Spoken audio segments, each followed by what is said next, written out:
सियासत का शिकार हो जाते हैं अक्सर स्पोर्ट्स, और क्रिकेट में तो कुछ ज़्यादा ही है। देखें, वो कहते हैं ना कि दुल्हन वही जो पिया मन भाई। तो हमारी क्रिकेट मजीद ऊपर जा सकती थी, लेकिन हमारे यहाँ जब गवर्नमेंट चेंज होती है तो क्रिकेट बोर्ड के सरबराह चेंज होते हैं, सरबराह चेंज होते हैं तो फिर कोचिंग स्टाफ चेंज होता है, कप्तान चेंज होता है, फिर जो भी बंदा है चले पॉलिटिकल बैकिंग से ही आए। लेकिन मैं बार बार कहता हूँ कि एक सिस्टम अगर पाकिस्तान क्रिकेट में बन जाए, 6 महीने 8 महीने बाद अगर गवर्नमेंट में चेंज आ जाए, पीसीबी में चेंज आ जाए, उसकी अगर पॉलिसीज को बरकरार रखें तो फिर हमारी क्रिकेट आगे जा सकती थी। क्रिकेटर्स ऐसे थे जो पीसीबी के कंट्रोल में नहीं होते थे, अक्सर शोएब अख्तर की मिसाल दी जाती थी। इसमें क्या सदाकत है? बास प्लेयर हमारे सिस्टम में लाडले रहे हैं, जिस तरह आजकल सियासत में भी लाडले का लफ्ज यूज होता है ना। हमारे यहाँ अक्सर लोग, सियासतदान भी कई बार कह रहे होते हैं क्रिकेट में कौम का पैसा तबाह हो गया। कौम का कोई पैसा नहीं है, एक पैसा भी गवर्नमेंट ऑफ पाकिस्तान का नहीं है। ये सारा पैसा आईसीसी से आता है। दुनिया के बड़े बड़े कोचेज या बड़े बड़े प्लेयर सिर्फ 6-7 हफ्ते में इतना पैसा कमा देते हैं कि हमारा पाकिस्तान का प्लेयर, मिसाल के तौर पे बाबर आजम, शायद वो पूरे साल इतने पैसे नहीं कमा सकता हो। खबर की वजह से कुछ मुश्किलात का सामना करना पड़ा हो, धमकियाँ मिली हो? यहाँ धमकियों से ज़्यादा ये डर लगता है कि जिसके बारे में आप खबर दे रहे हैं ये इतना बाअसर आदमी है, ये कहीं आपकी नौकरी से ना खेल जाए। पाकिस्तान में पीसीबी का चेयरमैन होना ही सबसे बड़ा जुआ होता है। लोग कहते हैं कि पाकिस्तान में प्रेसिडेंट, प्राइम मिनिस्टर और आर्मी चीफ के बाद चौथा सबसे बड़ा और हाई प्रोफाइल ओहदा है जो हर वक्त खबरों में। अस्सलाम वालेकुम और आदाब अर्ज़, मैं हूँ अली अहमद जान। एक्स जेन के एक और पॉडकास्ट के साथ बिटवीन द माइक में आप सबको खुशामदीद। और दूसरी स्क्रीन पर आपको नज़र आ रहा है चेहरा, ज़ाहिर है आपने टीवी स्क्रीन पर बारहा इन्हें देखा होगा, इनकी गुफ्तगू सुनी होगी, इनके तज्ज़िये सुने होंगे, खुसूसन स्पोर्ट्स के हवाले से। जब हम पाकिस्तान में स्पोर्ट्स जर्नलिज़म की बात आती है, जब भी हम बात करते हैं तो चंद नाम जो हमारे जहनों में आते हैं, उनमें से एक नाम माजिद भट्टी साहब का। माजिद साहब, बहुत शुक्रिया आपने हमारे लिए वक्त निकाला। अली साहब, आपका शुक्रिया कि आपने हमें मौका दिया। माजिद साहब, चूँकि क्रिकेट वर्ल्ड कप करीब है तो सबसे पहले उसी से गुफ्तगू शुरू करेंगे, हम आपसे कुछ सीखने की कोशिश करेंगे। ये बताइएगा कि अभी जो प्लेइंग 11 है, आप इस बारे में क्या कहते हैं? देखें, पाकिस्तान की तो मेरे ख्याल में सिवाय 1-2 प्लेयर्स के जिस पे डिबेट हो सकती थी, जैसे एक उसामा मीर लेग स्पिनर थे जिन्होंने पीएसएल में सबसे ज़्यादा आउट किए थे, वो इस टीम का हिस्सा नहीं है। फिर ज़मान खान, एक कश्मीर के फास्ट बॉलर, स्लिंगिंग एक्शन, और कहा जाता था कि डेथ ओवर्स में इससे बेस्ट बॉलर नहीं है, वो टीम में नहीं है। लेकिन मेरे ख्याल में अब चूँकि 15 रुकनी टीम अनाउंस हो गई, अब वर्ल्ड कप से हम तकरीबन 1 हफ्ते की दूरी पर हैं, तो अब ये डिबेट अगर हम करेंगे भी तो उसकी हैसियत नहीं है, ये डिबेट बेकार है। लेकिन जो पाकिस्तान के पिछले 1-1.5 महीने की परफॉर्मेंस है, उसने 1-2 जगह ख़तरे की घंटियां बजा दी हैं। हम होम ग्राउंड पर न्यूजीलैंड की वीक टीम से, जिसमें उनके 12 प्लेयर नहीं आए, 2 T20 मैचेस हार गए जी। फिर आयरलैंड में जब हम गए तो आयरिश टीम के ख़िलाफ़ हम 1 मैच हार गए, हालांकि आयरलैंड की टीम वर्ल्ड रैंकिंग में 11वें नंबर की टीम है। लेकिन आपको पता है कि पाकिस्तान के जो 24 करोड़ लोग हैं, उसमें से मेरे ख्याल में ज़्यादातर लोगों से आप बात करेंगे तो वो क्रिकेट के बारे में हर आदमी अपना कुछ ना कुछ तज्जिया आपको देने की कोशिश करेगा। तो पाकिस्तान की अगर आप पास्ट हिस्ट्री देखें, 92 का वर्ल्ड कप जब पाकिस्तान ने जीता तो पाकिस्तान की टीम हालांकि 1 महीने पहले चली गई, हार रही थी, गिर रही थी, उठ रही थी। एक वो मैच था इंग्लैंड के ख़िलाफ़ एडिलेड में जो बारिश की नज़र हो गया, उस एक पॉइंट से फिर पाकिस्तान चला और पाकिस्तान ने वर्ल्ड कप जीत लिया। इसी तरह आप 2009 में जो यूनुस खान की कप्तानी में हमने T20 वर्ल्ड कप जीता, उस वक्त भी पाकिस्तान की टीम हल्की टीमों से हार रही थी, लेकिन फाइनली हमने वो वर्ल्ड कप भी जीत लिया। फिर 2017 में जब सरफराज अहमद कप्तान थे, पाकिस्तान ने आईसीसी चैम्पियंस ट्रॉफी जीती। उस वक्त भी जब पाकिस्तान, मुझे आज भी याद है, मैं इंग्लैंड में था, बर्मिंघम में इंडिया से बड़े मार्जिन से हारा। लोग कहते थे यार क्या टीम आ गई है, इस टीम का तो टॉप 4 में जाना तो मुश्किल लग रहा है। तो हिस्ट्री जो बताती है उस हिसाब से इस बार भी बंदा सोचने लग जाता है कि यार कि ये टीम क्या आगे जा सकेगी। लेकिन कहते हैं कि पाकिस्तान की टीम दुनिया की वो टीम है जो बड़ी से बड़ी टीम को हरा देती है और छोटी से छोटी टीम को हरा देती है। तो उम्मीद तो यही है और एज ए पाकिस्तानी ख्वाहिश भी है कि हमारी टीम कहीं टॉप पे फिनिश करे, वर्ल्ड चैम्पियन बन जाए। और फिर इस दौर में आज जब हम 2024 के मिड में खड़े हुए, मई का महीना ख़त्म हो रहा है, तो कौम को जितना स्ट्रेस है, बहुत सारे मसाइल हैं, आई होप कि ये वर्ल्ड कप पाकिस्तान की कौम के लिए खुशियाँ लाए, एटलीस्ट खेल के मैदान से ही। और अली साहब हमारे जो उस्ताद थे ना, जब मैं जर्नलिज्म में आया, वो कहा करते थे कि स्पोर्ट्स जो है ना, आप जब टीवी और सोशल मीडिया का दौर तो था नहीं, अखबारात में आप सुबह जब अखबार खोलते हैं ह्यूमन अचीवमेंट्स आपको नज़र आती हैं। लेकिन आज आप स्पोर्ट्स का चैनल खोल लें या स्पोर्ट्स का पेज खोल लें, वहाँ भी आपको मोस्टली मनफी खबरें नज़र आती हैं। तो ये नेगेटिज्म जो है ये अब खेल में भी सराहियत कर गया। लेकिन आई होप कि पाकिस्तान की ये टीम T20 वर्ल्ड कप जीत कर आए। चलें, हमारी तो नेक तमन्नाएं, नेक ख्वाहिशात क्रिकेट टीम के साथ हैं। जब बहुत सारे जो दीगर स्पोर्ट्स हैं उनका हमेशा यही शिकवा होता है कि पाकिस्तान आवाम में भी और हुकूमती सतह पर भी जो मकबूलियत और हर तरह से जो फ़वाइद हासिल होते हैं वो क्रिकेट टीम को ही या क्रिकेटर्स को ही होते हैं, और दीगर जो स्पोर्ट्स हैं उसमें ना खिलाड़ी को वो शोहरत मिलती है, ना वो दौलत मिलता है, ना वो मकबूलियत होती है। क्या इसकी क्या वजूहत हैं? देखें, एक चीज़ मैं क्लियर कर दूं, हमारे यहाँ अक्सर लोग, सियासतदान भी कई बार कह रहे होते हैं, भाई क्रिकेट में कौम का पैसा तबाह हो गया। कौम का कोई पैसा नहीं है। क्रिकेट बोर्ड जो है वो ऑटोनोमस बॉडी है, एक पैसा भी गवर्नमेंट ऑफ पाकिस्तान का नहीं है। ये सारा पैसा आईसीसी से आता है।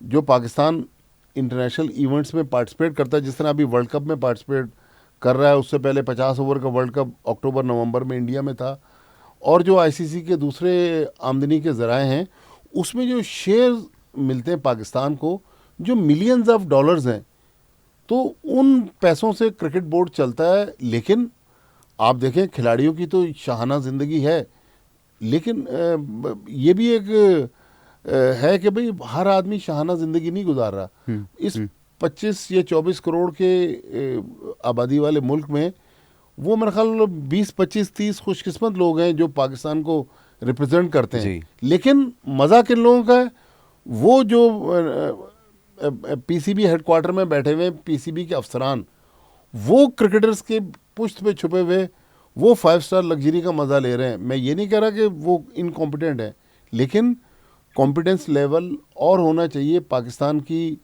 टीम का जितना दुनिया में नाम है, और तो हमारी क्रिकेट मज़ीद ऊपर जा सकती थी। लेकिन हमारे यहाँ जब गवर्नमेंट चेंज होती है तो क्रिकेट बोर्ड के सरबराह चेंज होते हैं, सरबराह चेंज होते हैं तो फिर कोचिंग स्टाफ चेंज होता है, कप्तान चेंज होता है। फिर हमारी क्रिकेट आज, इसीलिए हम देखें, जब 2019 का वर्ल्ड कप ख़त्म हुआ, हम सेमीफाइनल में 50 ओवर के वर्ल्ड कप में नहीं पहुँचे, तो पाकिस्तान T20 में नंबर 1 था। वहाँ सरफराज अहमद को कप्तानी से हटाया गया, बाबर आजम कप्तान बने। फिर करते करते आज जब वर्ल्ड कप में हम पार्टिसिपेट करने जा रहे हैं तो हम इंटरनेशनल रैंकिंग में 7वें नंबर पे खड़े हुए हैं। तो हमारी क्रिकेट में डिक्लाइन है, लेकिन अगर हमारी गवर्नेंस अच्छी हो जाए तो हमारी क्रिकेट अच्छी हो सकती है। लेकिन जाहिर है क्रिकेट में जिस तरह मैंने कहा कि आईसीसी से पैसा आ रहा है, फिर वही कहते हैं ना कि जो दिखता है वही बिकता है। तो दूसरे खेलों में, अब मेरे सामने पिछले दिनों एक शादी में मुझे सोहेल अब्बास मिले, हॉकी के खिलाड़ी जो वर्ल्ड रिकॉर्ड होल्डर हैं, सबसे ज़्यादा उनके हॉकी के गोल है। मैं कराची में रहता हूँ, सोहेल अब्बास भी कराची में मेरे नेबर में कहीं रहते थे, मैं कभी नहीं मिला। वो उठ के आए, उनकी बड़ापन था, मुझसे मिले। मैंने जब देखा तो मैं उनको ज़ाहिर टीवी पे देखा हुआ था, पहचान गया। तो हम अपने हीरोज़ को इसलिए एडमायर नहीं करते कि वो दूसरे खेलों पे टीवी पे या अखबारात में वो पजीराई नहीं है, सोशल मीडिया भी इग्नोर कर रहा है, लोग देखना ही नहीं चाहते ना। अब पाकिस्तान की हॉकी टीम बहुत अरसे बाद अभी अजलान शाह में हमने फाइनल खेला, तो आप देखें एक एक लड़के को 25-25, 30-30 लाख रुपए मिल गए। तो मेरे ख्याल में अगर दूसरे, या अरशद नदीम वो जेवलिन थ्रो वाले जी थे, जी जी बिल्कुल। उन्होंने ओलंपिक्स में जब जेवलिन फेंकी तो उनको भी पैसा मिला। पजराई भी हाँ, मिली तो बिल्कुल। मतलब हमारे पास टैलेंट है, लेकिन हमारे पास इस मुल्क में कोई इंफ्रास्ट्रक्चर नहीं है। अब लोग चला रहे हैं प्रोफेशनल बुनियादों पर, एकेडमीज चल रही हैं, लोगों ने मुख्तलिफ अपने क्लब बनाए हुए हैं, लेकिन वहाँ आम आदमी, आम बच्चा, जो गरीब आदमी का बच्चा जिसके पास खाने के लिए रोटी नहीं होती, उसकी दस्तरस नहीं है कि वो 5 स्टार क्लब में जाए और वहाँ जाके अपनी किस्मत को आजमाए। जी। अच्छा माजिद साहब, ये बताइएगा कि अभी आपने तज़किरा किया कि जब भी हुकूमत जो है ना या सियासत का शिकार हो जाता है अक्सर स्पोर्ट्स, और क्रिकेट में तो कुछ ज़्यादा ही है, जो ही इक़्तिदार में पार्टी आ जाती है उन्हीं के लोग पीसीबी में भी आ जाते हैं। और अभी हाल ही में देखिए कि जो मोहसिन नकवी साहब और उससे पहले भी, तो ये क्या ज़रूरी है? अगर नहीं है तो क्यों होता है ये? देखें, वो कहते हैं ना कि दुल्हन वही जो पियामन भाई। तो ये तो जो पावर कॉरिडोर के लोग हैं, वही लोग कभी नजम सेठी साहब आ जाते हैं, फिर ज़का अशरफ साहब आ जाते हैं, अब मोहसिन नकवी साहब आ जाते हैं। लेकिन दुनिया में मेरे ख्याल में एशिया में ये चीज़ें हैं, लेकिन अगर आप ऑस्ट्रेलिया चले जाएं, इंग्लैंड चले जाएं, वहाँ एक सिस्टम के तहत काम होता है। हमें नहीं पता कि इस वक्त ऑस्ट्रेलियन क्रिकेट बोर्ड का चेयरमैन कौन है, ना वो इतनी खबरों में आते हैं, लेकिन अगर वो चेयरमैन चेंज भी हो जाए, उनकी पॉलिसीज चेंज नहीं होती। हमारे यहाँ हर चेयरमैन अपनी पॉलिसी लेके आता है। तो नजम सेठी साहब की, सॉरी आपकी बात कट गई, नजम सेठी साहब की अपनी पॉलिसी थी। ज़का अशरफ साहब जब आए, वो अपनी पॉलिसीज लेकर आए, उन्होंने कप्तान चेंज कर दिया। अब ये मोहसिन नकवी साहब आए, इन्होंने फिर उन्हीं कप्तान को वापस लिया। तो बस हर आदमी का अपना एक नज़रिया है, लेकिन मेरे ख्याल में जो भी बंदा है, चले पॉलिटिकल बैकिंग से ही आए, लेकिन मैं बार बार कहता हूँ कि एक सिस्टम अगर पाकिस्तान क्रिकेट में बन जाए कि जो भी 6 महीने 8 महीने बाद अगर गवर्नमेंट में चेंज आ जाए, पीसीबी में चेंज आ जाए, उसकी अगर पॉलिसीज़ को बरकरार रखें, तो फिर हमारी क्रिकेट आगे जा सकती है। देखें, अलादीन का चिराग किसी के पास नहीं है कि फॉरेन कोच आ गया और उसने पाकिस्तान टीम को नंबर 1 बना दिया। अगर कोचेज ही टीम को नंबर 1 बनाएंगे तो अरब मुल्कों के पास तो बहुत पैसा है, सऊदी अरब, ब्रुनाई, कतर, कुवैत, यूएई, ये तो फिर हर खेल में वर्ल्ड चैंपियन होते। ऐसा नहीं है। मेरे ख्याल में सिस्टम में हमें अपने कोचेस को, अपने प्लेयर्स को और अपने कप्तान को टाइम देना होगा। ओवरनाइट अगर रिजल्ट प्रोड्यूस करने के लिए तब्दीलियां करेंगे और ज़ाती पसंद नापसंद पे लोग लाएंगे, तो फिर हमारी क्रिकेट को नुकसान हो रहा है, मज़ीद होगा। अच्छा, अभी कुछ देर पहले आपने तज़किरा किया था ओडीआई का, जो वनडे इंटरनेशनल क्रिकेट, और उससे पहले ज़ाहिर है टेस्ट मैच। अब उसका रुझान शायद कम होता जा रहा है, या लोग T20, अब तो T10 की जो है ना कुछ ट्रॉफीज़ भी चलने लगी है, होने लगे हैं मैचेस। तो इससे क्या क्रिकेट पे और क्रिकेटर्स पे कुछ फ़र्क पड़ा है, उनकी फ़िटनेस पे या फिर उनकी कारकर्दगी पे? देखें, T20 वर्ल्ड कप मुझे याद है 2008 में जब इंडिया में IPL शुरू हुई, तो मैं उन खुशकिस्मत लोगों में से था जिसने पाकिस्तान से जाके पहले IPL को कवर किया।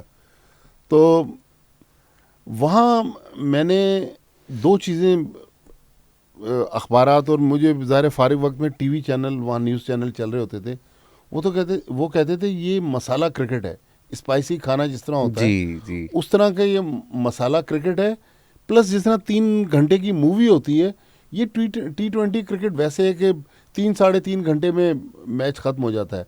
टेस्ट मैच तो आपको पता है कि 5 दिन चलता रहता है, वनडे के लिए भी आपको पूरा दिन चाहिए। अब लड़के चूँकि प्रोफेशनल हो गए, पैसा कमाना चाहते हैं। अब मैं पाकिस्तान की बात अगर करें तो लोगों को समझने में भी आसानी होगी। शाहीन शाह अफरीदी या नसीम शाह पिछले दिनों अनफिट हो गए। वो इसलिए अनफिट हो गए कि वो हर फॉर्मेट में पाकिस्तान के लिए खेल रहे थे, दुनिया की बहुत सारी लीग्स में जाके खेल रहे थे।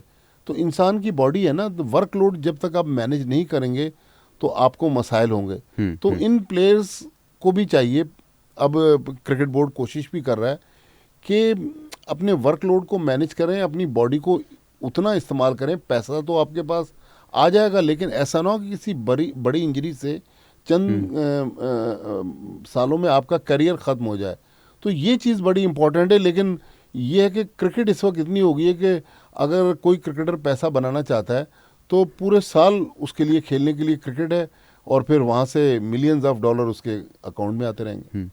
ये जो आपने लीग्स का तज़करा किया, अब लोग वाकई मेरे ख्याल से जो पैसों के लिए ज़ाहिर हर कोई कमाना तो चाहता है, लेकिन जिस तरह अगर एक मिसाल है कि पिछले दिनों हारिस रऊफ़ जो है ना टेस्ट मैच छोड़ के फिर खेलने चले गए थे, क्या ये पाकिस्तान के लिए, पाकिस्तान क्रिकेट के लिए दुरुस्त है? बतौर एक प्लेयर या उसकी पर्सनल ज़ाहिर बेनिफिट्स के लिए तो ये दुरुस्त है, तो क्रिकेट बोर्ड को इस बारे में क्या इक़दाम करने चाहिए, आप क्या समझते हैं?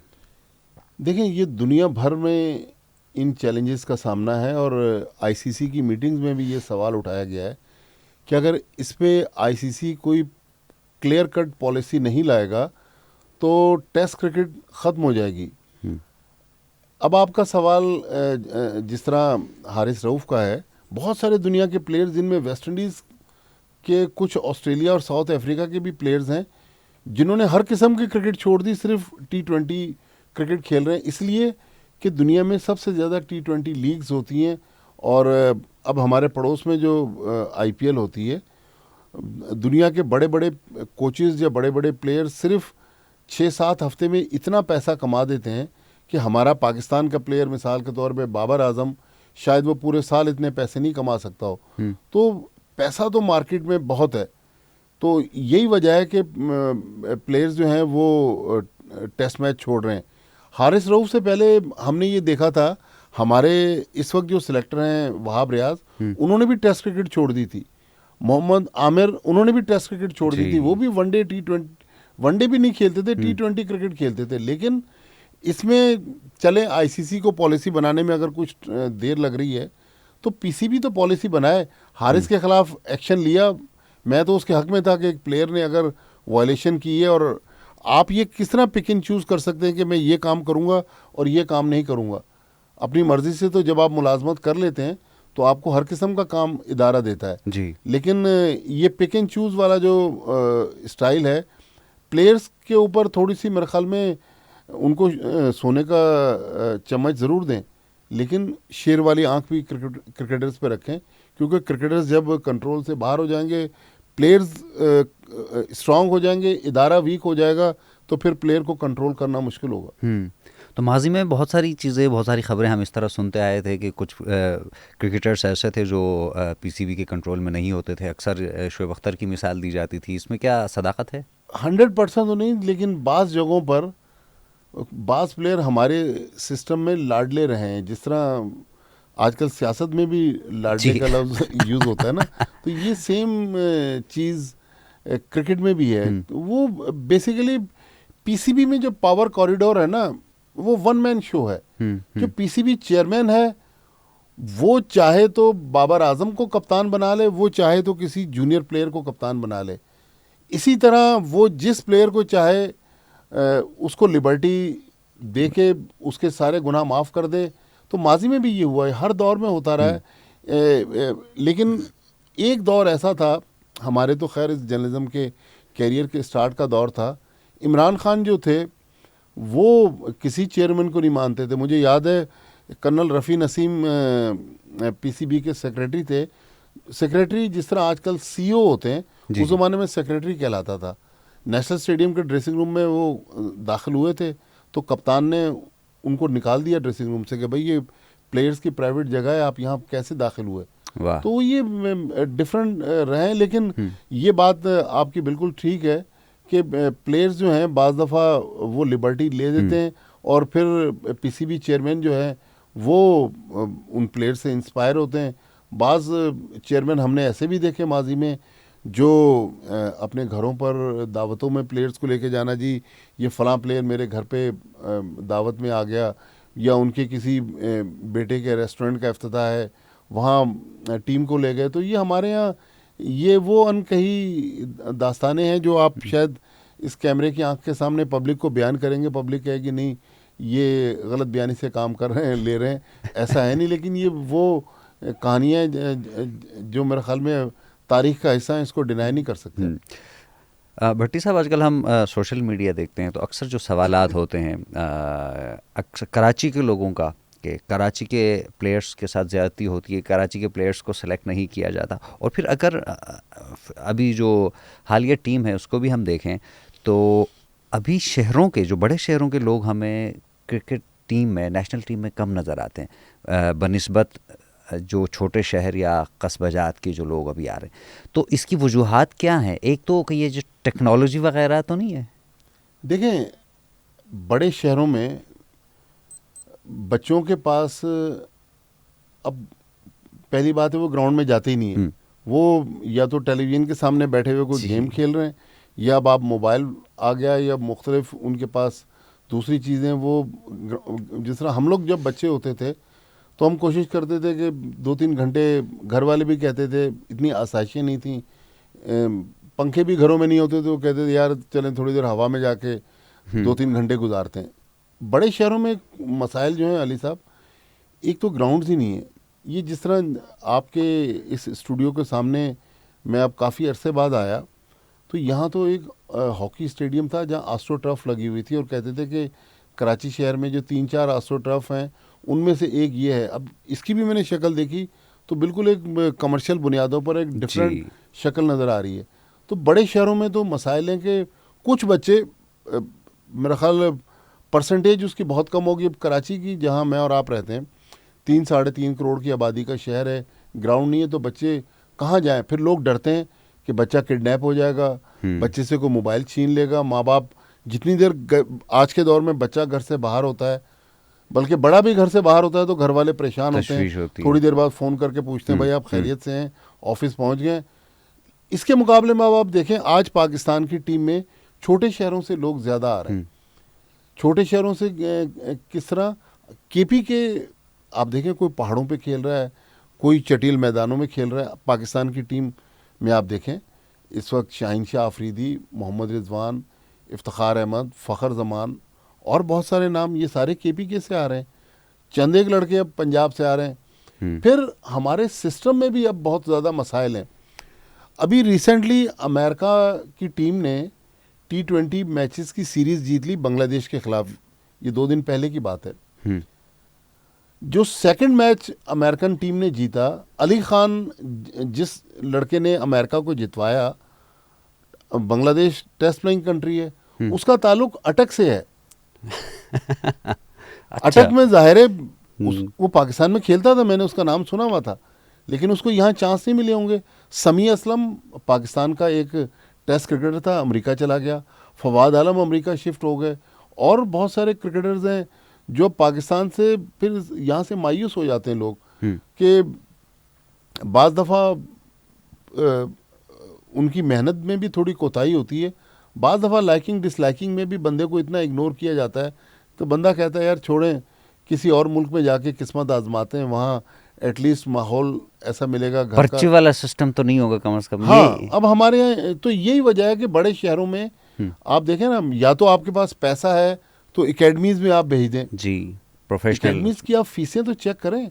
8-8, 9-9 हज़ार रुपये महीने के कोई गरीब आदमी तो अफोर्ड नहीं कर सकता, जिसका बाप ही 25-30 हज़ार रुपये या 32 हज़ार रुपये, गवर्नमेंट ऑफ सिंध की जो सबसे ज़्यादा वेजेस हैं, वो 32 हज़ार रुपये जो बंदा कमा रहा है, किराए के मकान में रह रहा है, वो अपने बच्चे को किस तरह। लेकिन उसके बावजूद कराची में एक आध को प्लेयर निकल आता है, लेकिन वो कराची में अच्छे ऑर्गेनाइज़र भी अब नहीं है, जो माजी में हमने देखे कि वो प्लेयर्स के लिए लड़ा करते थे, उनके केसेस को उठाते थे।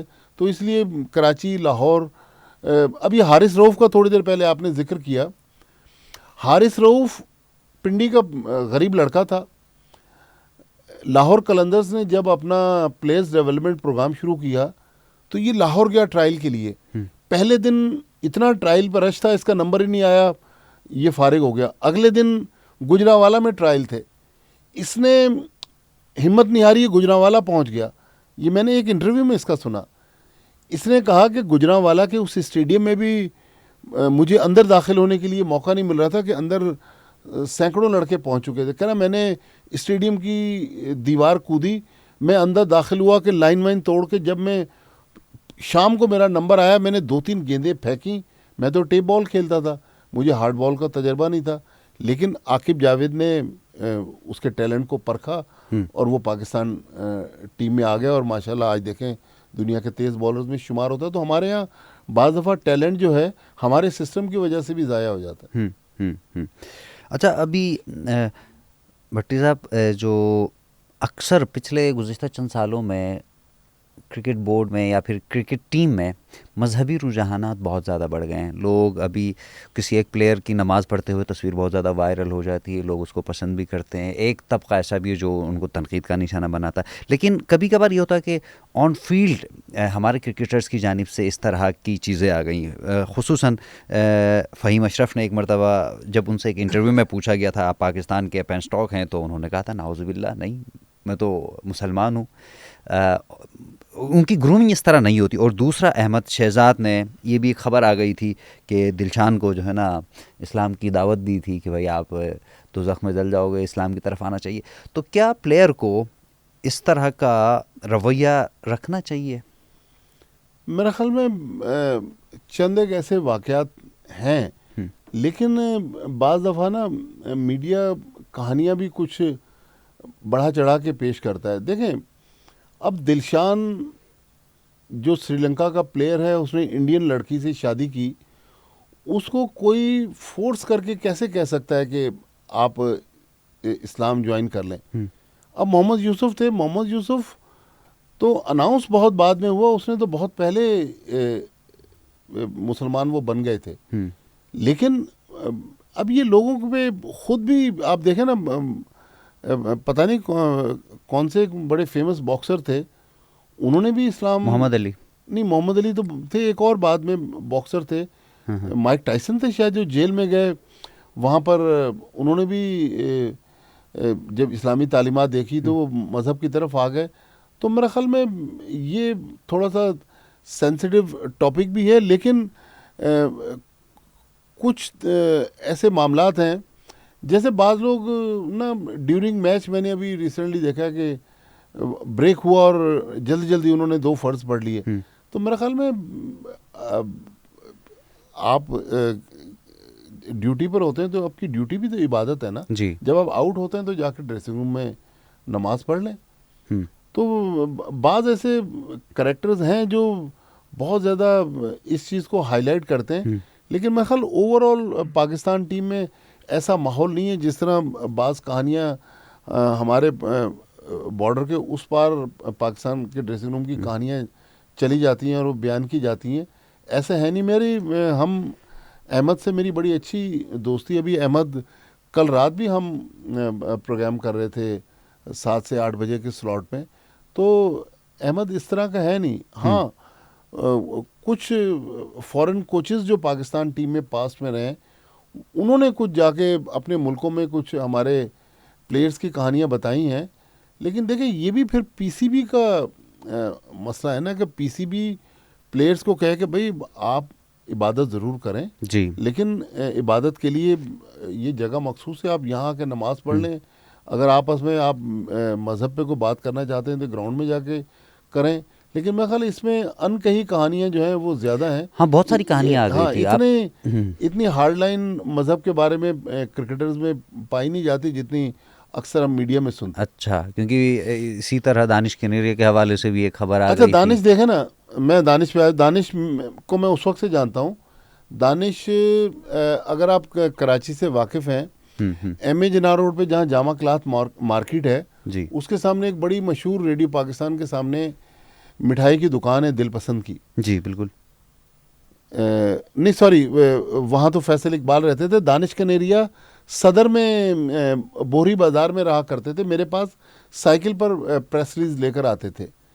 तो मैं तो दानिश को उस वक्त से जानता हूँ। अब ये देखें, ये जो माइक है ना, और ये जो कैमरा है, और ये जो यूट्यूब की दुनिया है, इसमें बाज़ दफ़ा आप अपने फॉलोअर्स को बढ़ाने के लिए, आज दानिश पाकिस्तान में नहीं है, ये वहाँ जाके ये कहानियाँ बता रहा। पाकिस्तान में जब था तब तो उसने इस तरह की बात नहीं की। और चले, अगर किसी ने फोर्स किया भी तो फिर वो मुसलमान क्यों नहीं हो गया? वो तो मुसलमान तो नहीं हुआ। शोएब अख्तर ने भी एक इंटरव्यू में कहा था ना कि कुछ प्लेयर्स उनके साथ खाना नहीं खाते थे।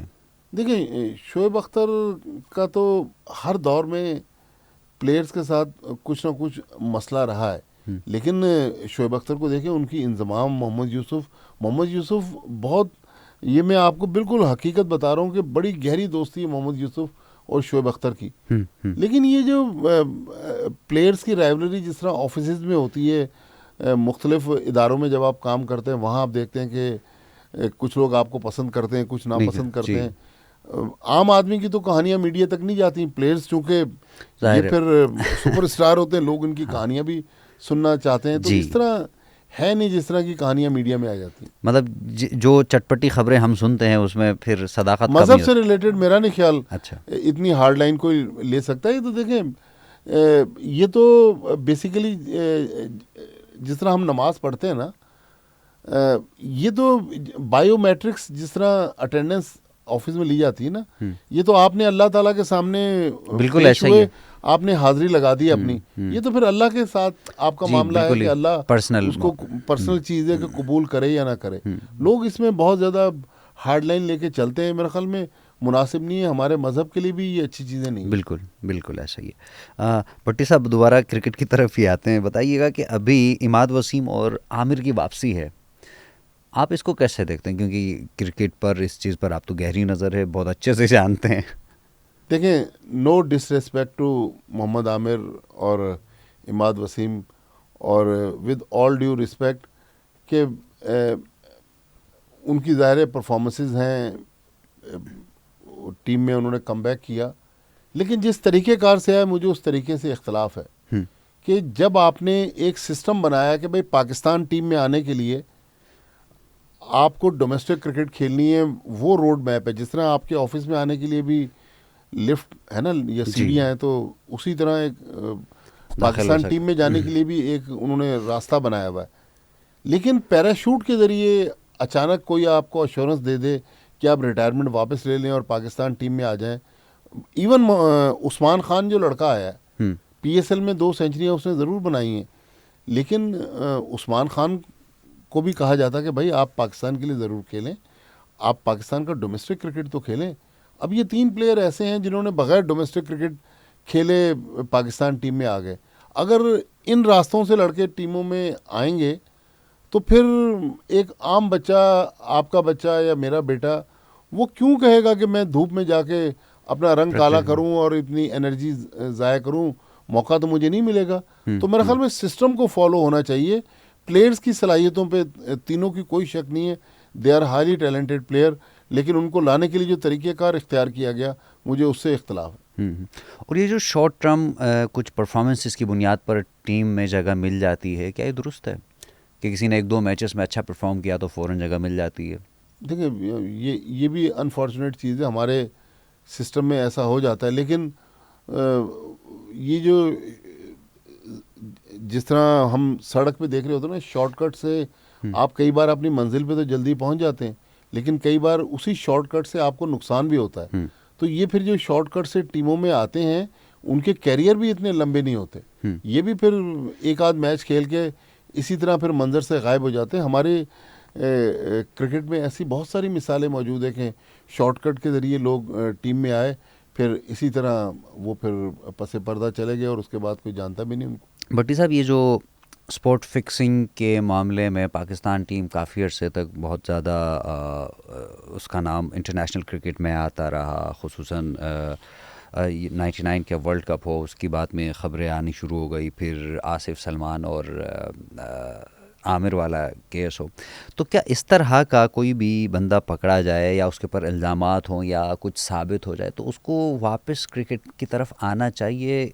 क्रिकेट बोर्ड का रवैया क्या होना चाहिए और ताकि वो सबक सीख सके नए क्रिकेटर्स या आने वाले? देखें, जिस तरह हमारे माशरे में करप्शन है, इसी तरह इसी का अक्स हमें पाकिस्तान टीम में नज़र आता है कि ये लड़के जब पाकिस्तान टीम में जाते हैं तो ओवरनाइट अमीर होने के चक्कर में कभी आप इन प्लेयर्स की महफिलों में बैठ जाएं तो ये फिर जो डिस्कशन कर रहे होते हैं कि यार मैंने ये इतने करोड़ की ये चीज़ ले ली, ये गाड़ी मैंने वो ख़रीद ली, फ़लाँ चीज़ मैंने इतने करोड़ की ख़रीद ली, तो वो फिर उससे बंदे के जहन में आता है कि यार इसके पास इतनी महंगी चीज़ है, मैं ये क्यों हासिल नहीं कर सकता। मुकाबले का रुझान होता है। तो ज़ाहिर है हर आदमी तो बड़ा प्लेयर नहीं बन सकता, तो फिर ये जो शॉर्टकट इस्तेमाल करते हैं।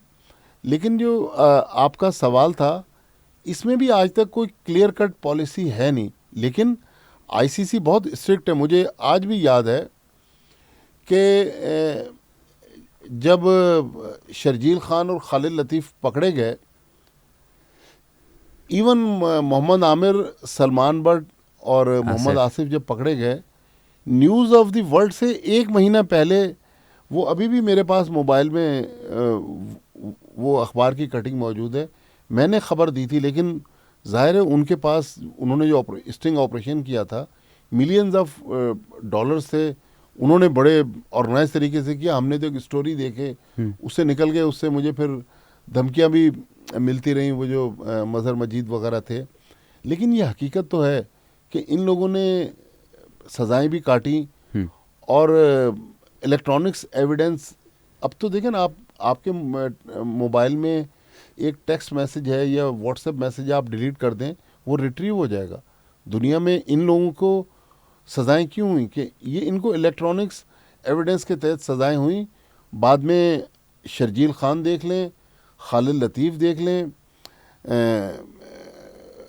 नासिर जमशेद देख लें, मोहम्मद आमिर, सलमान बट, मोहम्मद आसिफ, सब ने माना कि हमसे गलती हुई। तो लेकिन क्रिकेट बोर्ड भी ज़ाहिर है अब आईसीसी की पॉलिसी को फॉलो करता है। वो कहते हैं कि जी एक आदमी को जब एक जुर्म पे सज़ा हो गई मिसाल के तौर पे एक आदमी ने किसी को कत्ल कर दिया, वो जेल में चला गया, उसको उम्र कैद की सज़ा हो गई, सज़ा काट के आ गया, तो अब उसको आम ज़िंदगी गुजारने की इजाज़त दी जाए, सज़ा तो उसने काट ली। तो क्रिकेट में भी अब ये फ़लसफ़ा चल रहा है। लेकिन मेरे ख़्याल में अब काफ़ी मामला टाइट हैं, काफ़ी सख्ती हो गई है, इतनी आसानी से क्रिकेटर्स जो हैं वो हो जाते हैं ट्रैप। अब ट्रैप कैसे होते हैं कि एक छोटे से शहर का लड़का पाकिस्तान टीम में सिलेक्ट होकर बाहर चला गया, अब उसको खाना खाना है, मिसाल के तौर पे $25 या $30 का खाना खाना है, तो वो अक्सर वो क्रिकेटर्स के साथ एक इस्तेलाह यूज़ की जाती है पंटर्स की। वो वहाँ पर बाज़ लोग तो आते हैं कि हमें मैचों के टिकट चाहिए, अगर आप किसी से फेवर ले रहे हैं तो वो भी आपको फेवर देगा। वो फिर इस तरह जब उनकी दोस्तियाँ बढ़ती हैं, कोई ले जाके किसी को शॉपिंग करवाता है, कोई किसी को 10,000 पाउंड की जैकेट दिलवा देता है, कोई किसी को कोई फेवर दिलवा देता है। तो ये जो पैसे की चकाचौंध है ना, ये इसी से मामलात ख़राब होते हैं। लेकिन अब मेरे ख़्याल में काफ़ी सख्ती हो गई है। पाकिस्तान टीम के साथ भी उन्होंने एक सिक्योरिटी ऑफिसर रखा हुआ है, इतनी आसानी से ये काम हो नहीं सकता। लेकिन मेरा तो अली साहब एक सिंपल सवाल है, पुराने ज़माने में जब सलीम मलिक का मामला चल रहा था और जस्टिस कय्यूम की रिपोर्ट जी उसके इंक्वायरी चल रही थी लाहौर हाई कोर्ट में, मुझे भी जावेद मियाँदाद ने लाहौर हाई कोर्ट में जस्टिस कय्यूम का समन आया था। खैर वो फिर इंक्वायरी जल्दी ख़त्म हो गई, हम जा नहीं सके। मैं कराची में बैठा हुआ था नेशनल स्टेडियम में, तो एक एसएसपी पुराने होते थे सीआईए के, पिछले दिनों उनका इंतकाल हो गया। वो कहने लगे कि यार देखिए, हमारे पास जो पुलिस के पास जो मुल्ज़िमान आते हैं ना, हम उनको फूल नहीं पेश करते। पुलिस की दहशत और पुलिस जब दो हाथ मारती है तो ये सब उगल देते हैं। तो प्यार मोहब्बत से तो क्रिकेटर्स भी नहीं मानेंगे, हमारे हैंडओवर करें, देखें हम सारा इनसे उगलवा लेते हैं। तो अब अगर चलें थर्ड डिग्री इस्तेमाल ना भी हो, इलेक्ट्रॉनिक एविडेंस जितने हैं ना, उससे क्रिकेटर्स पकड़े जा सकते हैं, पकड़े गए हैं। बल्कि ये जितने पिछले दिनों दुनिया भर में पकड़े जा रहे हैं, ये सारे इसी तरह पकड़े जा रहे हैं कि आपकी मूवमेंट किन लोगों के साथ है। मैंने एक आईसीसी हेडक्वार्टर में एक प्रेजेंटेशन अटेंड की थी, तो जो उनके एंटी करप्शन यूनिट के चीफ थे, वो कह रहे थे कि जो दुनिया में सस्पेक्ट लोग हैं उनकी हमारे पास फहरिस्त है, और हमारे पास दुनिया भर के क्रिकेटर्स के भी नंबर हैं। मिसाल के तौर पे ये मशकूक आदमी इस प्लेयर से जब कांटेक्ट करता है, हमारे पास ऐसा सॉफ्टवेयर मौजूद है कि हमें पता चल जाता है कि इन दोनों का आपस में राब्ता हो गया, राब्ता हो रहा है। अब आप बात लंबी हो जाएगी, पता नहीं आपका प्रोग्राम ना तवील हो जाए। नहीं बात नासिर जमशेद जो थे, जब शर्जील खान और खालिद लतीफ़ पकड़े गए तो बरतानिया की जो क्राइम एजेंसी थी, national crime agency of Britain, वो किसी और लीड पर काम कर रही थी बांग्लादेश प्रीमियर लीग में। उनको वहाँ पर नासिर जमशेद के हवाले से कोई लीड मिली कि नासिर जमशेद दुबई में PSL होने वाली है, वहाँ के लिए कुछ प्लेयर्स को अपने साथ मिलाना चाह रहा है। नासिर जमशेद वो प्लेयर है जिसने इंडिया के खिलाफ 3 वनडे की सेंचुरियाँ बनाई हुई हैं, इतना बड़ा प्लेयर था जी। लेकिन वो इस खेल में इन्वॉल्व हो गया। उसने शर्जील खान और खालिद लतीफ़ से रब्ता किया, लेकिन वो ब्रिटेन की जो क्राइम एजेंसी थी उसने पहले ICC को इन्फॉर्म कर दिया। तो मुझे आज भी याद है, मैं दुबई में था,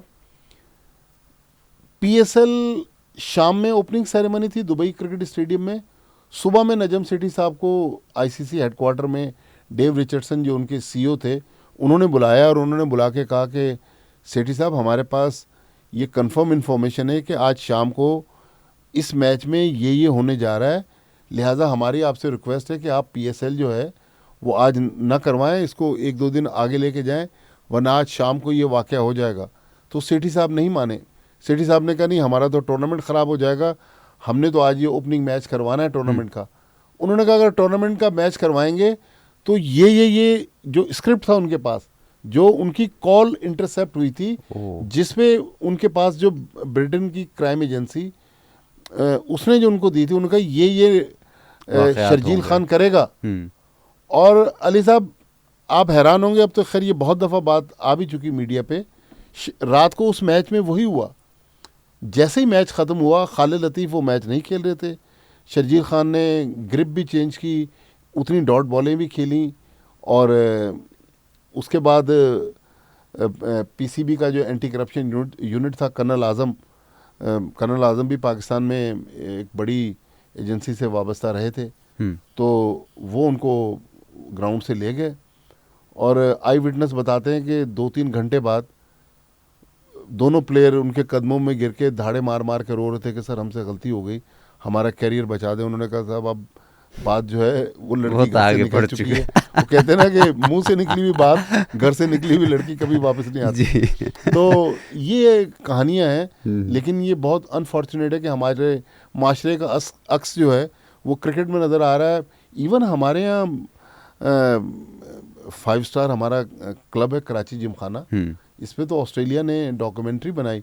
और कराची जिमखाना में जो रमज़ान क्रिकेट होती थी, या असगर अली शाह में जो रमज़ान क्रिकेट होती थी, वहाँ पर बाउंड्री लाइन पे लोग देखें, 2 किस्म की चीज़ें होती हैं। एक तो फैंसी फिक्सिंग होती है कि जी अली अहमद साहब आज पहला ओवर करवाएंगे मैच का और ये ओवर मैडन होगा, ये फैंसी फिक्सिंग हो गई, मैं बैट्समैन हूँ, मैंने और आपने तय कर लिया। एक वो हो गया कि पूरा मैच का रिजल्ट ही चेंज हो गया, ये भी होता रहा 90s में। फिर 2 लोग आपस में जुआ भी खेल रहे होते हैं कि आज पाकिस्तान इंग्लैंड का शाम को मैच है, मैंने और आपने शर्त लगा ली कि जी पाकिस्तान 32 रन से जीतेगा, आपने कहा कि पाकिस्तान 3 विकेट से हार जाएगा। तो ये मतलब है करप्शन, लेकिन ये जुए की बहुत सारी शक्लें हैं। लेकिन जो हमारे माशरे में जो कुछ हो रहा है, हम सड़कों पे देखते हैं पुलिस वाले खुलेआम लोगों से पैसा ले रहे हैं, जिसको चाहते हैं बस से उतारते हैं कि आप दहशतगर्द हैं, चलें थाने में। तो उसका अक्स अब हमें क्रिकेट में भी नज़र आ रहा है।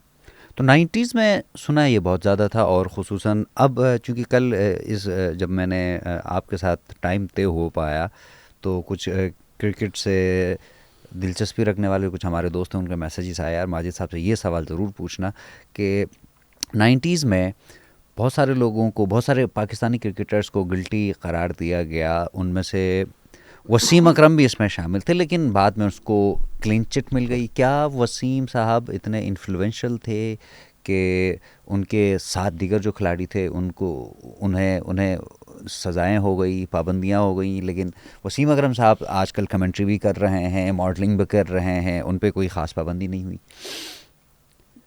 देखें, पाकिस्तान में 2 इंक्वायरियाँ हुई जो बड़े जजेस ने की। एक तो जस्टिस कयूम ने, जो लाहौर हाई कोर्ट के जज थे, उन्होंने इंक्वायरी की जिसमें सलीम मलिक को लाइफ बैन लगाया गया, कुछ प्लेयर्स पे कुछ सजाएं हुई। मसला वही है कि अब हमें नहीं पता कि अंदर क्या होता था। कुछ लड़के कहानियाँ कुछ बयान करते हैं, कुछ ने आके अदालतों में कहा, लेकिन चूंकि अदालतों को तो सबूत चाहिए ना जी। फिर एक जो 99 वर्ल्ड कप पाकिस्तान हारा जी, तो जस्टिस करामत नज़ीर भिंडारी, ये भी मेरे ख्याल लाहौर हाई कोर्ट के जज थे, इन्होंने भी एक इंक्वायरी की थी। तो हमारे आपको पता है कि जुडिशरी के जो मामलात हैं वो फिर अदालतों से चूँकि अदालतों के पास एविडेंस नहीं होते, इसलिए किसी प्लेयर के बारे में ये कह देना कि फ़लाँ करप्ट था और फ़लाँ ईमानदार था, ये गलत है। लेकिन मैं दो तीन आपको छोटे छोटे से वाक़यात बताऊं। जस्टिस कय्यूम की अगर आप रिपोर्ट पढ़ लें, उसमें ज़िक्र है कि मुश्ताक अहमद ने कोलंबो के एक 5 स्टार होटल में नोटों का ब्रीफ केस सलीम परवेज़ एक क्रिकेटर होते थे उनसे वसूल किया। सलीम क्रिकेटर ने पाकिस्तान के लिए 81 में वनडे इंटरनेशनल खेला अगेंस्ट वेस्ट इंडीज़। कुछ अरसे बाद हमने सुना कि सलीम परवेज़ की गाड़ी जो है वो लाहौर में एक ट्रक ने कुचल दी और सलीम परवेज़ मारे गए। एक और नासिर करके नाम थे, PNSC से खेलते थे कराची में, उनके साथ भी ये हुआ था सुपर हाईवे पे कराची और हैदराबाद के दरमियान। उनके साथ गाड़ी का भी तकरीबन इसी तरह हादसा हुआ, ट्रक के साथ टक्कर हुई और उसमें वो मारे गए। फिर एक बड़े फेमस बुकी थे कराची के, हनीफ कैडबरी। ये सारी चीज़ें वो जो अखबारों में भी रिपोर्ट हो चुकी उस ज़माने में। हनीफ कैडबरी ने किसी के साथ डील की और वो डील ऑनर नहीं हुई। हनीफ कैडबरी यहाँ से साउथ अफ्रीका भाग गए, वहाँ उनको मार दिया, उनकी लाश के साउथ अफ्रीका में 8 टुकड़े किए गए। तो ये तो हमारे अब ये तारीख़ का हिस्सा है, इसको ना मैं झुटला सकता हूँ ना कोई और झुटला सकता है। लेकिन जो लोग बच गए शायद वो खुशकिस्मत थे, लेकिन चूँकि उनके पास सबूत नहीं थे इसलिए हमारे पास भी ऐसे ठोस शवाहिद नहीं है कि हम उनको प्रूव कर सकें कि वाकई उन्होंने ये गलत काम किया था। लेकिन बहरहाल पाकिस्तान क्रिकेट में की कहानियाँ तो बड़ी भयानक कहानियाँ। आसिफ, एक ज़माने में हर कोई ये प्रिडिक्शन करता था कि दुनिया का नंबर वन बॉलर बन जाएगा और उसकी परफॉर्मेंसेस भी ऐसी थी। तो बाद में बहुत ज़्यादा स्कैंडल्स में आ गया, तो इस बारे में कुछ बताइएगा मोहम्मद आसिफ। हमारे जो मोस्टली क्रिकेटर्स हैं ना वो बहुत ही लोअर बैकग्राउंड से आते हैं, गरीब फैमिलियों से इनका ताल्लुक़ होता है, पढ़े लिखे होते नहीं हैं। फिर ये जब उस दुनिया में घुसते हैं जहाँ 5 स्टार होटल, 5 स्टार लग्जरी, आपके पीछे बड़े बड़े लोग चल रहे हैं और बड़ी बड़ी अदाकाराएँ आपसे मिलना चाह रही हैं। नो डाउट आसिफ की परफॉर्मेंसेस, लोग कहते थे कि आसिफ शायद दुनिया का बहुत बड़ा बॉलर बनेगा और उसने जिस तरह पाकिस्तान को सिंगल हैंडेडली मैचेस जितवाए और बाज़ परफॉर्मेंसेस दी, लेकिन उसका यही था कि आसिफ जो था ना वो ईवल जीनियस था शुरू से ही। मैंने उसको 2006 में कोलंबो में देखा था, वो शायद उसका पाकिस्तान टीम के लिए पहला टूर था। तो वहाँ भी वो हम देखते थे कि वो अकेला ही रात को बीच पे घूम रहा होता था, बाकी टीम अलग होती थी, वो अकेला घूम रहा होता था। तो आसिफ की अपनी दुनिया थी, लेकिन वो गलत लाइन पे चल पड़ा और बहुत जल्दी और बहुत अफसोसनाक तरीके से उसका करियर एंड हुआ। मेरा ख्याल अगर वो क्रिकेट में ही रहता तो बहुत आगे जा सकता था। और अगर अब PSL की बात करें तो अब पूरी दुनिया में, दुनियाई क्रिकेट में एक ब्रांड बन चुका है, तो इसका क्रेडिट आजकल बहुत सारे लोग ले रहे हैं। बुनियादी तौर पर इसका क्रेडिट किसको देना चाहिए, आप क्या समझते हैं? देखें, ये आइडिया तो बहुत अरसे से चल रहा था। ज़का अशरफ साहब भी इसको शुरू करना चाह रहे थे जब वो पहली बार चेयरमैन बने, लेकिन फाइनली इसको जो फास्ट ट्रैक पर लेकर आए, जिन्होंने इसको शुरू कर दिया, वो नजम सेठी थे। तो क्रेडिट तो मेरा ख्याल सेठी साहब को जाता है कि सेठी साहब अच्छे एडमिनिस्ट्रेटर थे, इसमें कोई शक नहीं। उनकी जो पॉलिटिकल मामला थे या उनको जो टीवी के इश्यूज थे, ज़ाहिर बड़े टीवी एनालिस्ट हैं, लेकिन वो अच्छे एडमिनिस्ट्रेटर थे, वो अच्छे तरीके से पाकिस्तान क्रिकेट को चला रहे थे।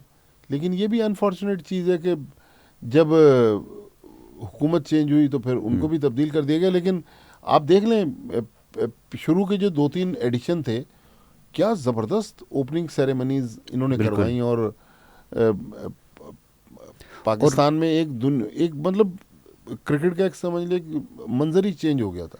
और उस ज़माने में पाकिस्तान में क्रिकेट तकरीबन ख़त्म हो चुकी थी, और जो वाक़यात हुए थे खुसूसन श्रीलंकन टीम पर जो हमला हुआ था। फिर अच्छा इंटरनेशनल क्रिकेट जी की रिवाइवल में भी जी 2009 में जब श्रीलंकन टीम पे हमला हुआ, उसके बाद इंटरनेशनल क्रिकेट की रिवाइवल में भी सेठी साहब का बहुत ज़्यादा हाथ था। जब वर्ल्ड 11 आई, इन्होंने तकरीबन $1-1 लाख एक फॉरेन प्लेयर्स को दिए पाकिस्तान आने के लिए, लेकिन वो ऐसी अपॉर्चुनिटी क्रिएट की कि उससे फॉरेनर्स का कॉन्फिडेंस पाकिस्तान में बढ़ा। हम्म।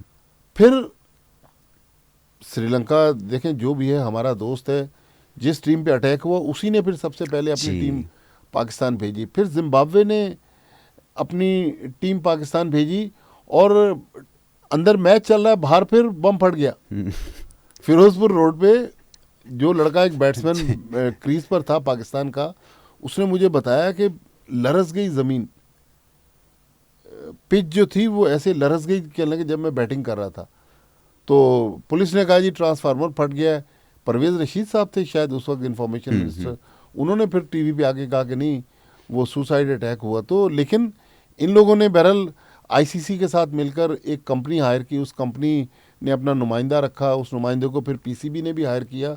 फाइनली ये जो 2-3 बड़े मामलात हैं, पीएसएल और इंटरनेशनल क्रिकेट की पाकिस्तान में वापसी, इसमें सेठी साहब को अच्छा, क्रेडिट एक देना ज़माने में अब भी बल्कि तनकीद होती, जो भी चेयरमैन आता है क्रिकेट से, कहते हैं कि भाई इसकी कोई वाबस्तगी है नहीं, क्रिकेट को वो जानता नहीं, वो तो फिर वो कैसे पीसीबी का चेयरमैन बन सकता है। इसमें आपकी क्या राय है? देखिए अली साहब, दुनिया में आप देख लें, ये एडमिनिस्ट्रेटिव पोस्ट है, ये इसका क्रिकेटर होना ज़रूरी नहीं है। क्रिकेट ऑस्ट्रेलिया का या इंग्लिश क्रिकेट बोर्ड का या न्यूजीलैंड क्रिकेट बोर्ड का, कम दुनिया में ऐसे मुल्क हैं जहाँ पर उन बोर्ड्स के सरबराह जो हैं वो क्रिकेटर हैं, क्योंकि उनको ग्राउंड में क्रिकेट थोड़ी खेलनी है, क्रिकेट करवानी है। क्रिकेट एडमिनिस्ट्रेशन अलग है, क्रिकेट खिलवानी अलग है। और हमारे मुल्क में ज़्यादातर जो क्रिकेटर्स बोर्ड के जब चेयरमैन रहे, तो उस वक्त आप देखें कि बोर्ड के मामलात ज़्यादा अच्छे नहीं चले। रमीज़ राजा का दौर थोड़ा सा बेहतर दौर था, उसके अलावा एजाज बट के दौर में देखें ये स्पॉट फिक्सिंग का वाक़या हुआ। तो मेरे ख्याल में इसमें नॉन क्रिकेटर्स का होना कोई बुरी बात नहीं। जिस तरह टीवी चैनल्स हैं या यूट्यूब चैनल्स हैं, टीवी चैनल्स के सारे मालिकान तो अदाकार नहीं है या एंकर नहीं है, वो बिजनेसमैन है, वो बिजनेस चला रहे हैं। लेकिन बिल्कुल जो अच्छे बिजनेसमैन हैं उनके टीवी चैनल्स जो हैं वो बेहतर तरीके से चल रही कर रहे हैं, ऊपर जा रहे हैं। सही। अच्छा, ये बड़ी कॉन्स्पिरेसी थ्योरीज हैं श्रीलंकन टीम पर हमले के बारे में, तो इसकी वैसा कहानी क्या है? ओवरऑल इन्वेस्टिगेट हुआ होगा क्या? देखें, इसकी डिफरेंट कहानियाँ हमने सुनी। बाज़ दफ़ा ये भी सुना कि भाई पुलिस वो पकड़ा गया, पुलिस मुकाबले में मारा गया। लेकिन अगर आप लाहौर के महरे वकूअ को जानते हैं, जहाँ पर अटैक हुआ लिबर्टी चौक पे जी, उसके मेरे ख्याल में हार्डली 3-4 मिनट की वॉक पर, क्योंकि मैंने बेताशा लाहौर में मैचेस कवर किए और वहीं होटलों में हम लोग रहते थे, बहुत सारे होटल्स हैं वहीं पर। गुलबर्ग पुलिस स्टेशन है, बल्कि उस पुलिस स्टेशन में मस्जिद है। अक्सर हम कभी मैचों के दौरान वहाँ जुमे की नमाज़ पढ़ने भी जाते थे। तो पुलिस स्टेशन इतना करीब था, और वो जिस तरह गलियों में आए और गलियों में चले गए। लेकिन ये वो कहानी है जिसका आज तक मेरे ख्याल को बड़ा क्राइम रिपोर्टर ही जवाब दे सकता है, या उस वक्त जो लोग हुकूमत में थे। लेकिन एक बात ज़रूर थी कि पीसीबी को मना किया गया था कि आप ये मैच लाहौर में ना करवाएं। डॉक्टर मोहम्मद अली शाह उस वक्त सिंध के स्पोर्ट्स मिनिस्टर थे, उन्होंने ऑफ़र भी की एजाज बट को कि आप ये मैच हमें दे दें, क्योंकि पहला टेस्ट मैच भी कराची में हुआ था। लेकिन उस ज़माने में गवर्नर राज था पंजाब में, सलमान तासीर साहब गवर्नर थे। उन्होंने भी अना का मसला बनाया कि मैच लाहौर में ही होगा। लेकिन मेरे ख्याल में सिक्योरिटी लैप्स था बहुत बड़ा, जिसने पाकिस्तान क्रिकेट का बहुत बड़ा नुकसान करवाया। अगर हम पाकिस्तान में स्पोर्ट्स जर्नलिज़म की बात करें तो चंद नाम आप समेत हमें नज़र आते हैं, और इस फील्ड की तरफ लोग मेरे ख्याल से जो संजीदगी से कोई काम नहीं कर रहा, तो आप क्या समझते हैं क्यों ऐसा है? या लोग काम कर रहे हैं, उनका काम उभर के सामने नहीं आता? देखिए, प्रिंट के दौर में तो बहुत अच्छे अच्छे लिखने वाले भी थे और अच्छे अच्छे जर्नलिस्ट भी थे, इन्वेस्टिगेटिव रिपोर्टिंग भी लोग करते थे। वहीद खान हमारे मेरे साथ एक बड़ा पॉपुलर शो करते थे जियो पर, ठंडा गरम शो। उनकी बड़ी बड़ी स्टोरीज़ हैं। रिसेंटली भी हमारे कुछ दोस्त हैं ARY चैनल पर, शायद हाशमी, वो फॉरेन एजेंसीज़ के लिए भी काम करते हैं, पाकिस्तानी चैनल में से भी वाबस्ता हैं। एक और अब्दुल रशीद शकूर हैं जी। और इस तरह बहुत सारे लोग आज भी मौजूद हैं। एंकर्स में हमारे एक और दोस्त हैं याया हुसैनी, वो बहुत अच्छे एंकर हैं। लेकिन वो असल में अब ये टीवी और सोशल मीडिया आने से ना प्रायोरिटीज़ चेंज हो गई हैं। पहले हम लोग सुबह 10 बजे घर से निकल जाते थे खबर की तलाश में। अब इस मोबाइल फ़ोन ने और पूरे सिस्टम ने ना हर चीज़ इतनी आसान कर दी है कि हर चीज़ हमें फ़ोन पे मिल रही है, तो लोग भी रिलैक्स कर गए। लेकिन अभी भी अच्छे लोग इस तरफ आना चाहते हैं, लेकिन अब बहुत ज़्यादा पैसा नहीं है इस फील्ड में। पैसा इन द सेंस कि पैसा सिर्फ चंद लोगों को मिल रहा है जो वाकई जिनका नाम है या काम जिनका बहुत अच्छा है। अगर कोई ये समझ रहा है कि मैं इस फील्ड में आके ओवरनाइट लाखों रुपए कमाने लगूंगा, तो ऐसा है नहीं। लिहाजा आज के दौर में मैं तो बच्चों को मशवरा देता हूँ कि भाई हम तो इस फील्ड में उरूज भी देख चुके हैं। अब जब ये डिक्लाइन की तरफ जा रहा है मीडिया, क्योंकि सोशल मीडिया ने टेक ओवर कर लिया, फिर डिजिटल मीडिया तो सब पे झाड़ू फेर रहा है, तो मेरे ख्याल में फिर या तो आप वक्त के साथ साथ अपने आप को चेंज करें, लेकिन उस पुरानी डगर के साथ अब आप अपने करियर को आगे नहीं बढ़ा सकते। अगर पाकिस्तान में क्रिकेट कैप्टन्स की बात करें तो ज़ाहिर है इमरान खान से लेकर अब बाबर आज़म तक कई कैप्टन्स गुजरे हैं। आप क्या समझते हैं अब तक सबसे कामयाब टीम मैनेजमेंट को भी लेके, प्लेइंग 11 को अपने साथ लेके चलने वाले भी, तो कौन से ऐसे कैप्टन्स हैं? देखिए, इमरान खान तो नो डाउट एक हिस्ट्री है जिन्होंने पाकिस्तान के लिए बड़ी बड़ी फतुहात भी हासिल की, लेकिन वो वन मैन शो थे। लेकिन इमरान का जो एडवांटेज था उस ज़माने में, ये सोशल मीडिया वगैरह नहीं था।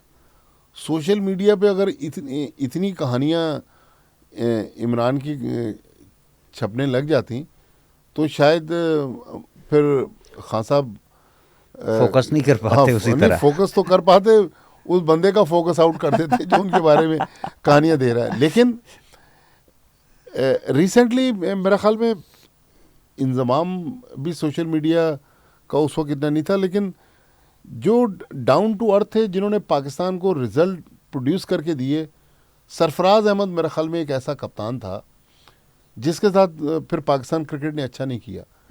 सरफराज को अचानक कप्तानी से हटा दिया। अब सरफराज का दौर देख लें, पाकिस्तान की टीम T20 में नंबर 1 टीम थी, वनडे में भी अच्छी खासी टीम थी, चैम्पियंस ट्रॉफी उसने जितवाई। उसने ऑस्ट्रेलिया के ख़िलाफ़ UAE में पाकिस्तान को सीरीज़ जितवा के दी। तो मेरे ख्याल में सरफराज एक ऐसा कप्तान था जिसने इस मीडिया का भी प्रेशर बर्दाश्त किया, टीम का भी प्रेशर बर्दाश्त किया। लेकिन PCB की जो पॉलिटिक्स है ना अली साहब, PCB की राहदारियों की, कॉरिडोर्स की जो पॉलिटिक्स है, वो उसकी नज़र हो गए। बीच में यूनुस खान के ख़िलाफ़ भी ऐसा कुछ हुआ था। पूरी एक टीम का एक हिस्सा बाकायदा कहते हैं कि भाई कुरान पे हल्फ लेके। देखिए, ये वो कहानियाँ, ये भी ख़बर मैंने इत्तेफाक से ब्रेक की थी कि एक पाकिस्तान टीम के साथ कोई ट्रेनर थे या फिजियो थे, फॉरेनर थे, तो यूनुस खान ने उसको इंग्लिश तर्जुमे वाला कुरान पाक दिया कि भाई पढ़ें कि हमारे मज़हब में क्या है। तो अगले दिन लड़के नाराज़ थे यूनुस से। ये 2009 की बात है। तो लेकिन लड़कों को एक दूसरे पर यकीन नहीं था कि क्या लड़के एक दूसरे के साथ देंगे या नहीं। नहीं, एक दूसरे की जो आज कमिटमेंट कर रहे हैं उस पर कायम रहेंगे। तो उन्होंने कहा यार ऐसा करें, कुरान पे हलफ लेते हैं। तो अब जोहान्सबर्ग में टीम कुरान कहाँ से लाएं?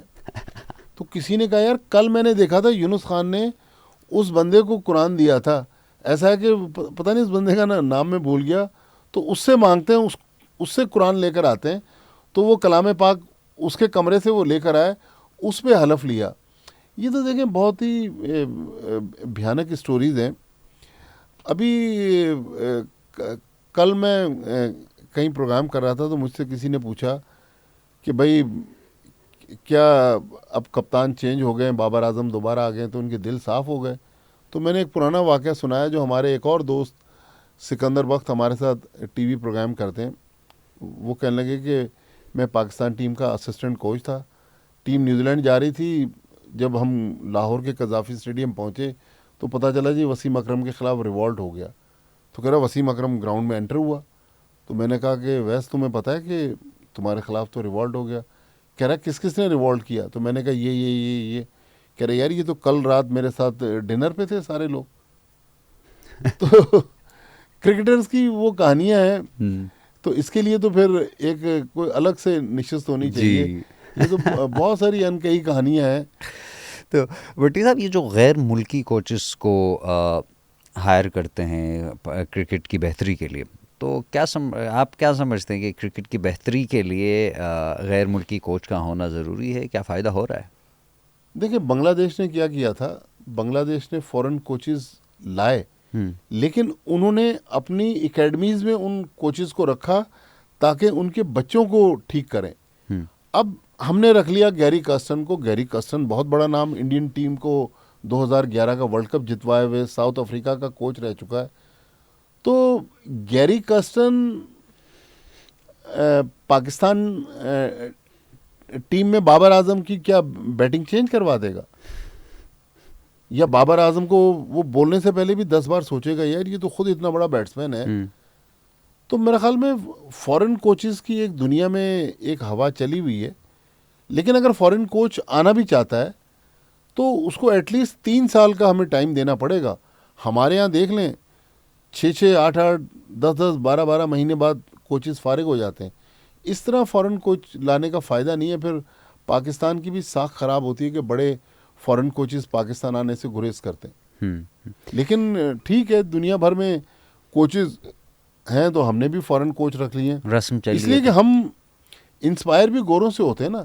एक बात मैं किसी को कहूँगा वो शायद मेरी बात नहीं मानेगा, एक गोरा उसको वो बात कहेगा तो वो उसको बात फ़ौरन अट्रैक्ट करेगी कि यार ये तो गोरा है। क्या वोल्मर साहब की जो मौत थी, वाकई वो जो पाकिस्तान की शिकस्त हुई थी उसके बाद हुई थी या कुछ और भी उसमें वजूहत थी? आपको पता है कि बॉब वोल्मर के मौत की स्टोरी भी मैंने ही ब्रेक की थी। अच्छा, वो तो खबरें तो हम तो अभी की खबरें पढ़ते हैं बिल्कुल। जियो न्यूज़ पे मैंने ही किंगस्टन जमैका में मैं वहाँ मौजूद था। मैं तो इंजमाम का घोस्ट राइटर था, उनके लिए उनका जो कॉलम था वो लिखा करता था। लेकिन मैंने आयरलैंड के ख़िलाफ़ उस मैच हारने के बाद इंजमामुल हक और बॉब वुल्मर की जो हालत देखी थी ना, वो अंग्रेज़ी में एक जुमला होता है ना, स्पीचलेस। तो उन दोनों, वो प्रेस कॉन्फ्रेंस में तो आ गए लेकिन उनके मुंह से जुमले नहीं अदा हो रहे थे। वो हाई ब्लड प्रेशर का मरीज़ थी तो उसकी जो उसको हाई ब्लड प्रेशर की वजह से उसकी मौत वाक़ई हुई।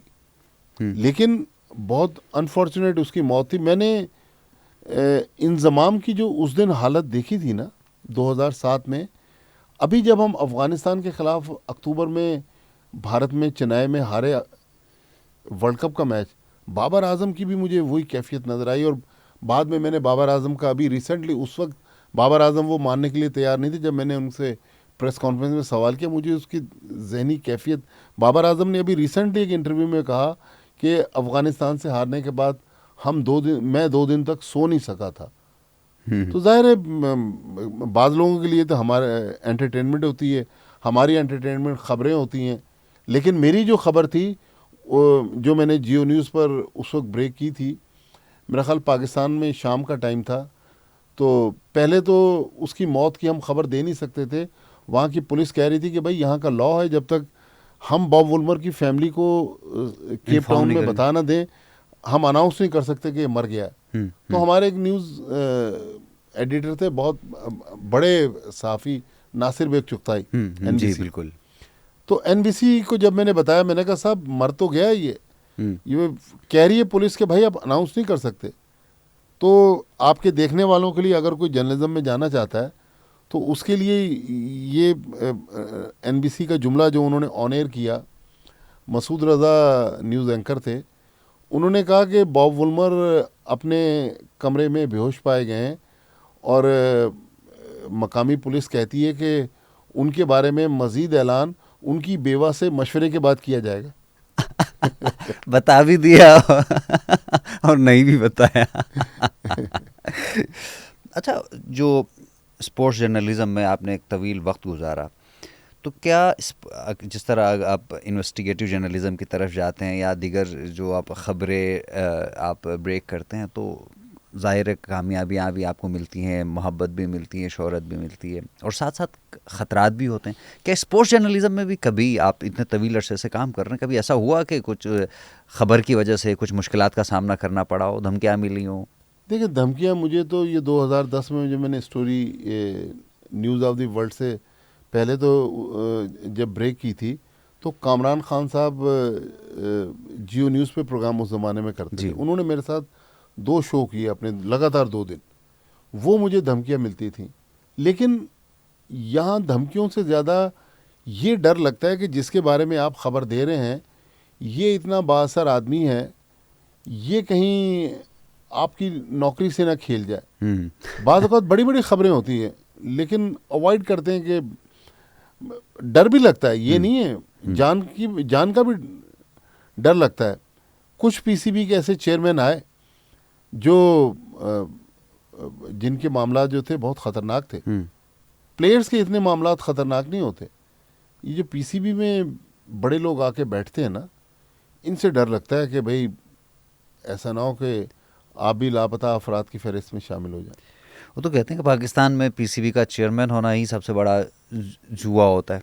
आप देखें ना, लोग कहते हैं कि पाकिस्तान में प्रेसिडेंट, प्राइम मिनिस्टर और आर्मी चीफ के बाद चौथा सबसे बड़ा और हाई प्रोफाइल ओहदा है जो हर वक्त ख़बरों में रहता है। खिलाड़ियों के साथ ज़ाहिर है जितने भी स्टार क्रिकेटर्स हैं उनको बहुत करीब से आपने देखा है। आप क्या समझते हैं कि कौन से कुछ ऐसे खिलाड़ी हैं जो अच्छे खिलाड़ी होने के साथ साथ, अच्छे प्लेयर होने के साथ साथ अच्छे इंसान भी हैं? मेरे ख्याल में वैसे तो बहुत सारे प्लेयर्स, जैसे शोएब अख्तर के बारे में भी लोग कहते हैं। शोएब अख्तर भी बहुत अच्छा इंसान है, उसका एक स्टाइल है, लेकिन शोएब अख्तर भी गरीबों की मदद करना, उसको पता चल जाए कि फ़लाँ मुश्किल में है, उसके काम आना। लेकिन जो मेरा शोएब से तो ज़्यादा हमारी गर्मी सर्दी बहुत रही क्रिकेटिंग डेज़ में, जब शोएब क्रिकेट खेलता था।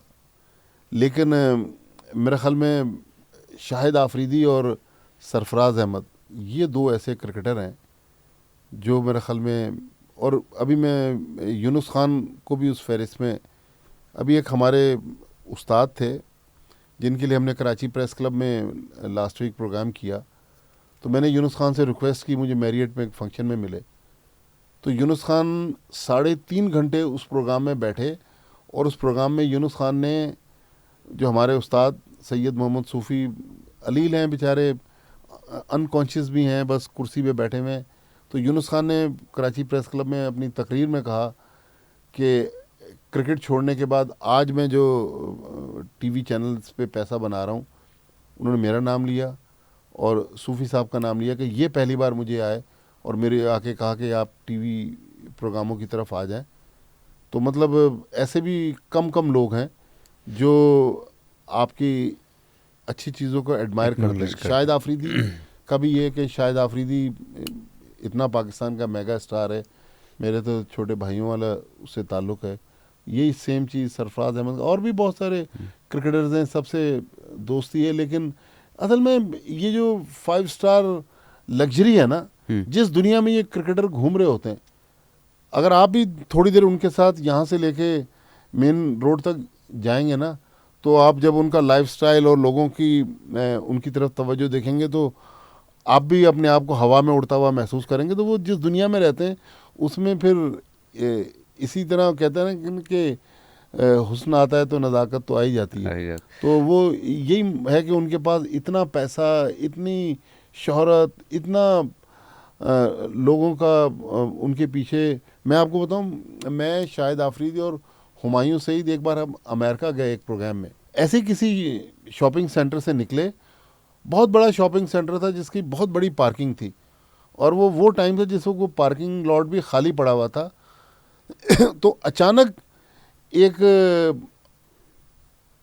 औरत जो गाड़ी चलाती हुई अपने बच्चे के साथ आ रही थी, और उसको शायद अंदाज़ा नहीं था कि अमेरिका के इस शहर में, ह्यूस्टन में, शाहिद आफरीदी मुझे नज़र आ जाएगा। जब उसने शाहिद आफरीदी को देखा तो एकदम से वो सटपटा गई, उसने बीच में गाड़ी खड़ी कर दी, और जैसा स्टंट होता ना बंदा, वो उसकी कैफियत थी।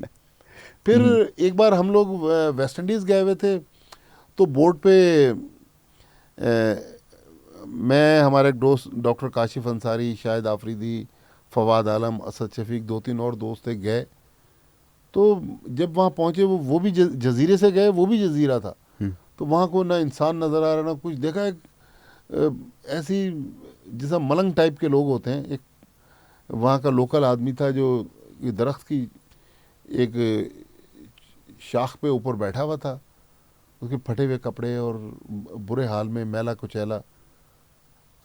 तो जैसे ही उसने हमें देखा, अचानक चीखना शुरू कर दिया, शाहिद आफरीदी, शाहिद आफरीदी।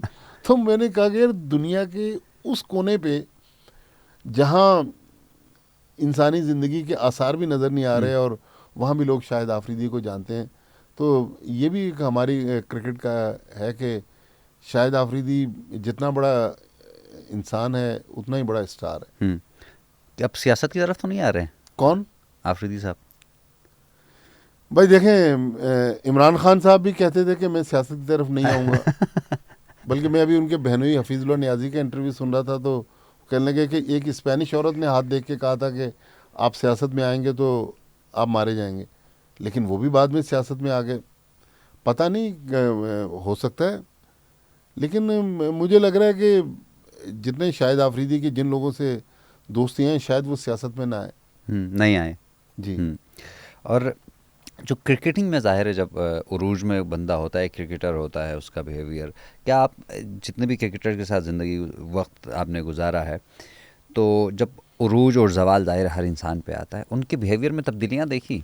देखें, जब ये क्रिकेटर्स पावर में होते हैं ना, मैं शाहिद आफरीदी को इसीलिए मानता हूँ कि शाहिद आफरीदी जब खेलता था, सुपरस्टार था, उस वक्त भी शाहिद आफरीदी वैसे ही था जैसा आज है। बाज़ प्लेयर ऐसा नहीं है, बाज़ प्लेयर 3 मैच खेलने के बाद वो हवा में उड़ रहे होते हैं, वो फिर अपनी औकात से आगे निकल जाते हैं। लेकिन एज ए सहाफ़ी और एज ए मीडिया मैन, ये मेरा अपना तजर्बा भी है और मैं इस पर अमल भी करता हूँ कि क्रिकेटर्स के लिए मैंने भी एक रेड लाइन ड्रॉ की हुई है कि मुझे पता है कि शाहिद आफरीदी मुझे जितनी भी लिबर्टी दे रहा है, मैंने ये रेड लाइन क्रॉस की, हो सकता है वो मुझे वहाँ से शट अप कॉल दे दे।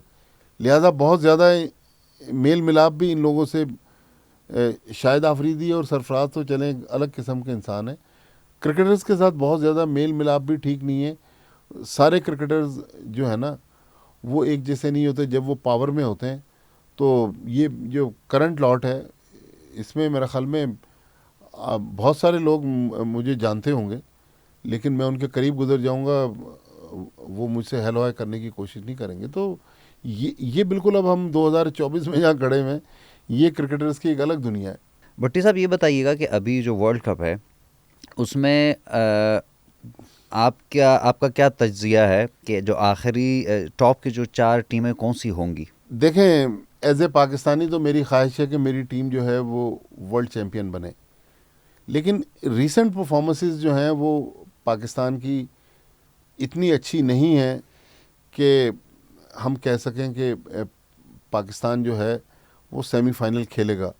लेकिन हमारा, जिस तरह हम शुरू में कह रहे थे, जो पुराना ट्रैक रिकॉर्ड है, हम शुरू में हारते हैं, बाद में जीतने लग जाते हैं।